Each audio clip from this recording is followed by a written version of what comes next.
Karnataka prime ಟೈಮ್ಗೆ ಮತ್ತೊಮ್ಮೆ ಸ್ವಾಗತ. ಗವಿಗಂಗಾಧರೇಶ್ವರ ದೇವಾಲಯದಲ್ಲಿ ಗಂಗಾಧರನಿಗೆ ಸೂರ್ಯ ಸ್ಪರ್ಶ ಹುಳಕದ ಗಳಿಗೆಗೆ ಮತ್ತೊಮ್ಮೆ ರಾಜಧಾನಿ ಬೆಂಗಳೂರು ಸಾಕ್ಷಿಯಾಗಿದೆ. ದೇಗುಲದ ಬಲಭಾಗದ ಕಿಂಡಿಯಿಂದ ಪ್ರವೇಶ ಮಾಡಿದ ನೇಸರ ಶಿವನ ಪಾದ ಸ್ಪರ್ಶ ಮಾಡಿದ. ಆ ವಿಸ್ಮಯ ಗಳಿಗೆ ಹೇಗಿತ್ತು ಅಂತ ಬನ್ನಿ ನೋಡೋಣ.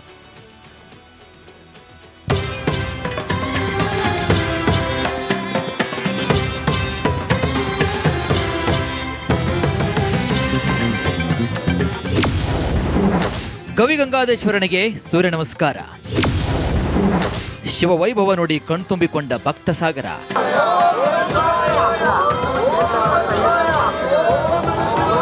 ಸೂರ್ಯದೇವ ರಾಜರಾಜಧಾನಿ ಬೆಂಗಳೂರು ಜನರ ಸಂಭ್ರಮ ಹೆಚ್ಚಿಸಿದ್ದಾನೆ. ವಿಶ್ವ ಪ್ರಸಿದ್ಧ ಗವಿಗಂಗಾಧರೇಶ್ವರ ದೇಗುಲ ಪ್ರತಿ ವರ್ಷದಂತೆ ಈ ವರ್ಷವೂ ಕೂಡ ವಿಶೇಷ ಕೌತುಕವೊಂದಕ್ಕೆ ಸಾಕ್ಷಿಯಾಗಿದೆ. ಸೂರ್ಯ ದಕ್ಷಿಣ ಪಥದಿಂದ ಉತ್ತರ ಪಥಕ್ಕೆ ತನ್ನ ದಿಕ್ಕನ್ನು ಬದಲಿಸುವಂತಹ ಗಳಿಗೆ ಇದಾಗಿದೆ. ಈ ಶುಭ ಸಂದರ್ಭದಲ್ಲಿ ಸೂರ್ಯನ ಕಿರಣಗಳು ಗವಿಗಂಗಾಧರೇಶ್ವರ ದೇಗುಲದಲ್ಲಿರುವಂತಹ ಶಿವಲಿಂಗ ಸ್ಪರ್ಶಿಸಿವೆ.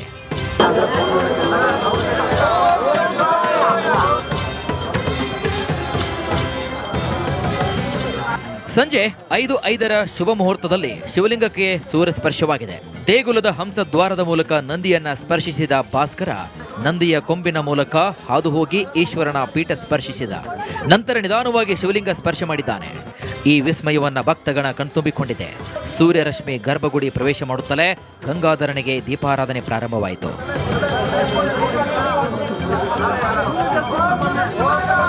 ಸೂರ್ಯರಶ್ಮಿ ಸ್ಪರ್ಶ ವೇಳೆ ಗವಿಗಂಗಾಧರೇಶ್ವರನಿಗೆ ಪೂರ್ಣಕುಂಭ ಅಭಿಷೇಕವನ್ನು ಮಾಡಲಾಯಿತು. ಇದೇ ಸಂದರ್ಭದಲ್ಲಿ ದೇವಾಲಯ ಪ್ರವೇಶ ಮಾಡಿದಂತಹ ಸೂರ್ಯರಶ್ಮಿ ಮೊದಲು ನಂದಿಯನ್ನ ಸ್ಪರ್ಶಿಸಿದ.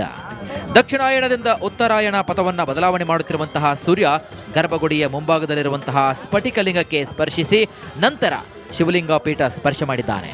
ಬಳಿಕ ಸೂರ್ಯದೇವ ಈಶ್ವರನ ಪಾದಪೀಠ ಮಾಡಿದ. ಲಿಂಗದ ಮೇಲೆ 5:17 ಶುರುವಾಗಿ 5:21 ಸೂರ್ಯರಶ್ಮಿ ಬಿದ್ದಿದ್ದು ಬಳಿಕ ಉತ್ತರಾಯಣಕ್ಕೆ ಪಥವನ್ನು ಬದಲಾಯಿಸಿದ್ದ. ಬಿಂಬ ಪೂರ್ಣವಾಗಿತ್ತು. ಈಗ ಸ್ವಾಮಿ ಸೂರ್ಯನ ರಶ್ಮಿ ಆ ಈಶ್ವರನಿಗೆ ಹಾಲಭಿಷೇಕವನ್ನು ಮಾಡುವಾಗ ಎಲ್ಲೂ ನಮಗೆ ಒಂದು ಕಪ್ಪು ಚಿಕ್ಕೇನೂ ಕಾಣಿಸ್ಲಿಲ್ಲ. ಎಲ್ಲಾದರೂ ಒಂದು ಕಪ್ಪು ಚಿಕ್ಕೆ ಇದ್ದರೆ ಏನೋ ಒಂದು ಆತಂಕ ಇದೆ ಅನ್ನೋ ಭಾವನೆ ಬರ್ತಿತ್ತು. ಪೂರ್ಣಮಯವಾಗಿ ಕ್ಷೀರೋನ್ಮುಖವಾಗಿ ಸ್ವಾಮಿ ಇದ್ದ. ಆ ಕ್ಷೀರಮುಖದ ಸಂತೋಷ ಇಡೀ ರಾಜ್ಯವನ್ನು ಸಂತುಷ್ಟಗೊಳಿಸಲಿ ಅಂತೇಳಿ ನಾವು ಮತ್ತೊಮ್ಮೆ ಸ್ವಾಮಿಯನ್ನು ಪ್ರಾರ್ಥನೆ ಮಾಡ್ತೀವಿ. ಈ ವಿಸ್ಮಯ ಕಣ್ತುಂಬಿಕೊಳ್ಳಲು ದೇವಸ್ಥಾನದ ಹೊರಭಾಗದಲ್ಲಿ LED ಸ್ಕ್ರೀನ್ ವ್ಯವಸ್ಥೆ ಮಾಡಲಾಗಿತ್ತು. ಈ ಸಂದರ್ಭದಲ್ಲಿ ದೇವಸ್ಥಾನಕ್ಕೆ ಸಾರ್ವಜನಿಕರ ಪ್ರವೇಶ ನಿರ್ಬಂಧಿಸಲಾಗಿತ್ತು.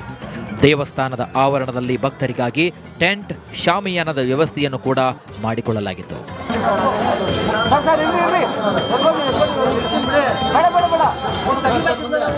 ದೀಪ್ತಿ ತೋಳ್ಪಾಡಿ, ರಿಪಬ್ಲಿಕ್ ಕನ್ನಡ, ಬೆಂಗಳೂರು. ಕರ್ನಾಟಕ ಪ್ರೈಮ್ ಟೈಮ್ಗೆ ಮತ್ತೊಮ್ಮೆ ಸ್ವಾಗತ. ಗವಿಗಂಗಾಧರೇಶ್ವರ ದೇವಾಲಯದಲ್ಲಿ ಗಂಗಾಧರನಿಗೆ ಸೂರ್ಯ ಸ್ಪರ್ಶ ಹುಳಕದ ಗಳಿಗೆಗೆ ಮತ್ತೊಮ್ಮೆ ರಾಜಧಾನಿ ಬೆಂಗಳೂರು ಸಾಕ್ಷಿಯಾಗಿದೆ. ದೇಗುಲದ ಬಲಭಾಗದ ಕಿಂಡಿಯಿಂದ ಪ್ರವೇಶ ಮಾಡಿದ ನೇಸರ ಶಿವನ ಪಾದ ಸ್ಪರ್ಶ ಮಾಡಿದ. ಆ ವಿಸ್ಮಯ ಗಳಿಗೆ ಹೇಗಿತ್ತು ಅಂತ ಬನ್ನಿ ನೋಡೋಣ.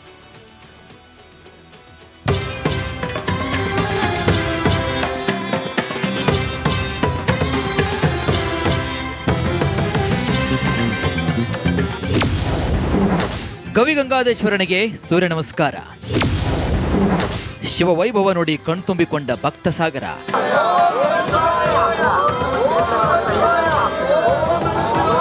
ಸೂರ್ಯದೇವ ರಾಜರಾಜಧಾನಿ ಬೆಂಗಳೂರು ಜನರ ಸಂಭ್ರಮ ಹೆಚ್ಚಿಸಿದ್ದಾನೆ. ವಿಶ್ವ ಪ್ರಸಿದ್ಧ ಗವಿಗಂಗಾಧರೇಶ್ವರ ದೇಗುಲ ಪ್ರತಿ ವರ್ಷದಂತೆ ಈ ವರ್ಷವೂ ಕೂಡ ವಿಶೇಷ ಕೌತುಕವೊಂದಕ್ಕೆ ಸಾಕ್ಷಿಯಾಗಿದೆ. ಸೂರ್ಯ ದಕ್ಷಿಣ ಪಥದಿಂದ ಉತ್ತರ ಪಥಕ್ಕೆ ತನ್ನ ದಿಕ್ಕನ್ನು ಬದಲಿಸುವಂತಹ ಗಳಿಗೆ ಇದಾಗಿದೆ. ಈ ಶುಭ ಸಂದರ್ಭದಲ್ಲಿ ಸೂರ್ಯನ ಕಿರಣಗಳು ಗವಿಗಂಗಾಧರೇಶ್ವರ ದೇಗುಲದಲ್ಲಿರುವಂತಹ ಶಿವಲಿಂಗ ಸ್ಪರ್ಶಿಸಿವೆ.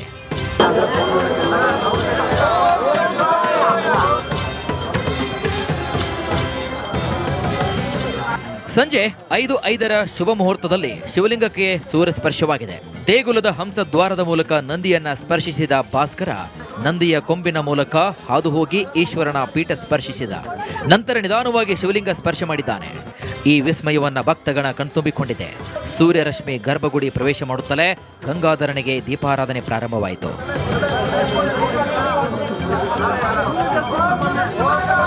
ಸೂರ್ಯರಶ್ಮಿ ಸ್ಪರ್ಶ ವೇಳೆ ಗವಿಗಂಗಾಧರೇಶ್ವರನಿಗೆ ಪೂರ್ಣಕುಂಭ ಅಭಿಷೇಕವನ್ನು ಮಾಡಲಾಯಿತು. ಇದೇ ಸಂದರ್ಭದಲ್ಲಿ ದೇವಾಲಯ ಪ್ರವೇಶ ಮಾಡಿದಂತಹ ಸೂರ್ಯರಶ್ಮಿ ಮೊದಲು ನಂದಿಯನ್ನ ಸ್ಪರ್ಶಿಸಿದ.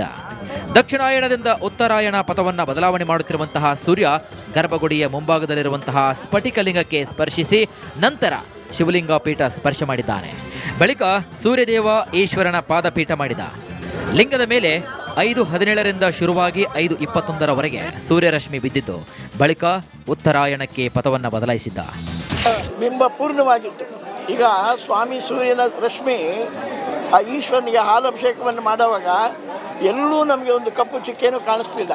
ಎಲ್ಲಾದರೂ ಒಂದು ಕಪ್ಪು ಚಿಕ್ಕೆ ಇದ್ದರೆ ಏನೋ ಒಂದು ಆತಂಕ ಇದೆ ಅನ್ನೋ ಭಾವನೆ ಬರ್ತಿತ್ತು.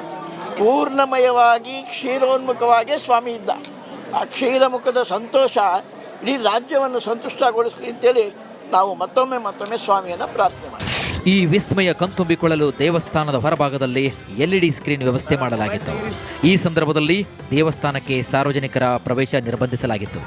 ದೇವಸ್ಥಾನದ ಆವರಣದಲ್ಲಿ ಭಕ್ತರಿಗಾಗಿ ಟೆಂಟ್, ಶಾಮಿಯಾನದ ವ್ಯವಸ್ಥೆಯನ್ನು ಕೂಡ ಮಾಡಿಕೊಳ್ಳಲಾಗಿತ್ತು.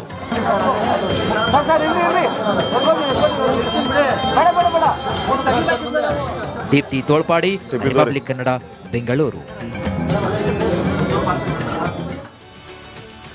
ಕರ್ನಾಟಕ ಪ್ರೈಮ್ ಟೈಮ್ಗೆ ಮತ್ತೊಮ್ಮೆ ಸ್ವಾಗತ.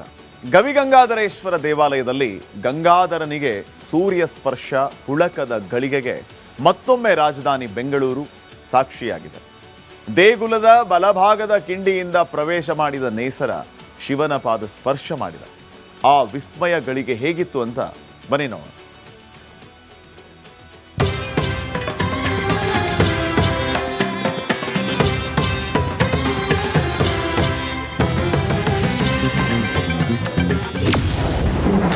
ಗವಿಗಂಗಾಧರೇಶ್ವರನಿಗೆ ಸೂರ್ಯ ನಮಸ್ಕಾರ. ಶಿವವೈಭವ ನೋಡಿ ಕಣ್ತುಂಬಿಕೊಂಡ ಭಕ್ತ ಸಾಗರ.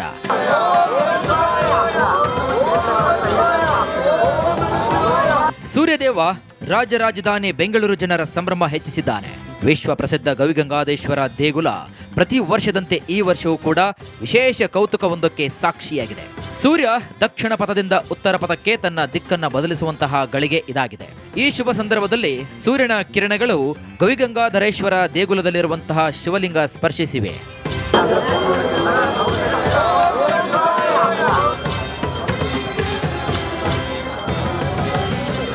ಸಂಜೆ 5:05 ಶುಭ ಮುಹೂರ್ತದಲ್ಲಿ ಶಿವಲಿಂಗಕ್ಕೆ ಸೂರ್ಯ ಸ್ಪರ್ಶವಾಗಿದೆ.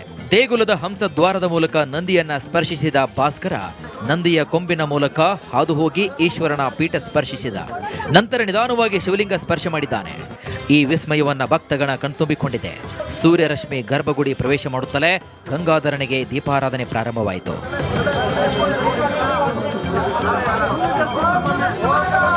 ಸೂರ್ಯರಶ್ಮಿ ಸ್ಪರ್ಶ ವೇಳೆ ಗವಿಗಂಗಾಧರೇಶ್ವರನಿಗೆ ಪೂರ್ಣಕುಂಭ ಅಭಿಷೇಕವನ್ನು ಮಾಡಲಾಯಿತು.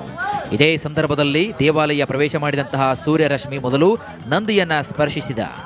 ದಕ್ಷಿಣಾಯಣದಿಂದ ಉತ್ತರಾಯಣ ಪಥವನ್ನ ಬದಲಾವಣೆ ಮಾಡುತ್ತಿರುವಂತಹ ಸೂರ್ಯ ಗರ್ಭಗುಡಿಯ ಮುಂಭಾಗದಲ್ಲಿರುವಂತಹ ಸ್ಫಟಿಕಲಿಂಗಕ್ಕೆ ಸ್ಪರ್ಶಿಸಿ ನಂತರ ಶಿವಲಿಂಗ ಪೀಠ ಸ್ಪರ್ಶ ಮಾಡಿದ್ದಾನೆ. ಬಳಿಕ ಸೂರ್ಯದೇವ ಈಶ್ವರನ ಪಾದಪೀಠ ಮಾಡಿದ. ಲಿಂಗದ ಮೇಲೆ 5:17 ಶುರುವಾಗಿ 5:21 ಸೂರ್ಯರಶ್ಮಿ ಬಿದ್ದಿದ್ದು ಬಳಿಕ ಉತ್ತರಾಯಣಕ್ಕೆ ಪಥವನ್ನು ಬದಲಾಯಿಸಿದ್ದ. ಬಿಂಬ ಪೂರ್ಣವಾಗಿತ್ತು. ಈಗ ಸ್ವಾಮಿ ಸೂರ್ಯನ ರಶ್ಮಿ ಆ ಈಶ್ವರನಿಗೆ ಹಾಲಭಿಷೇಕವನ್ನು ಮಾಡುವಾಗ ಎಲ್ಲೂ ನಮಗೆ ಒಂದು ಕಪ್ಪು ಚಿಕ್ಕೇನೂ ಕಾಣಿಸ್ಲಿಲ್ಲ. ಎಲ್ಲಾದರೂ ಒಂದು ಕಪ್ಪು ಚಿಕ್ಕೆ ಇದ್ದರೆ ಏನೋ ಒಂದು ಆತಂಕ ಇದೆ ಅನ್ನೋ ಭಾವನೆ ಬರ್ತಿತ್ತು. ಪೂರ್ಣಮಯವಾಗಿ ಕ್ಷೀರೋನ್ಮುಖವಾಗಿ ಸ್ವಾಮಿ ಇದ್ದ. ಆ ಕ್ಷೀರಮುಖದ ಸಂತೋಷ ಇಡೀ ರಾಜ್ಯವನ್ನು ಸಂತುಷ್ಟಗೊಳಿಸಲಿ ಅಂತೇಳಿ ನಾವು ಮತ್ತೊಮ್ಮೆ ಸ್ವಾಮಿಯನ್ನು ಪ್ರಾರ್ಥನೆ ಮಾಡಿ. ಈ ವಿಸ್ಮಯ ಕಣ್ತುಂಬಿಕೊಳ್ಳಲು ದೇವಸ್ಥಾನದ ಹೊರಭಾಗದಲ್ಲಿ LED ಸ್ಕ್ರೀನ್ ವ್ಯವಸ್ಥೆ ಮಾಡಲಾಗಿತ್ತು. ಈ ಸಂದರ್ಭದಲ್ಲಿ ದೇವಸ್ಥಾನಕ್ಕೆ ಸಾರ್ವಜನಿಕರ ಪ್ರವೇಶ ನಿರ್ಬಂಧಿಸಲಾಗಿತ್ತು. ದೇವಸ್ಥಾನದ ಆವರಣದಲ್ಲಿ ಭಕ್ತರಿಗಾಗಿ ಟೆಂಟ್, ಶಾಮಿಯಾನದ ವ್ಯವಸ್ಥೆಯನ್ನು ಕೂಡ ಮಾಡಿಕೊಳ್ಳಲಾಗಿತ್ತು.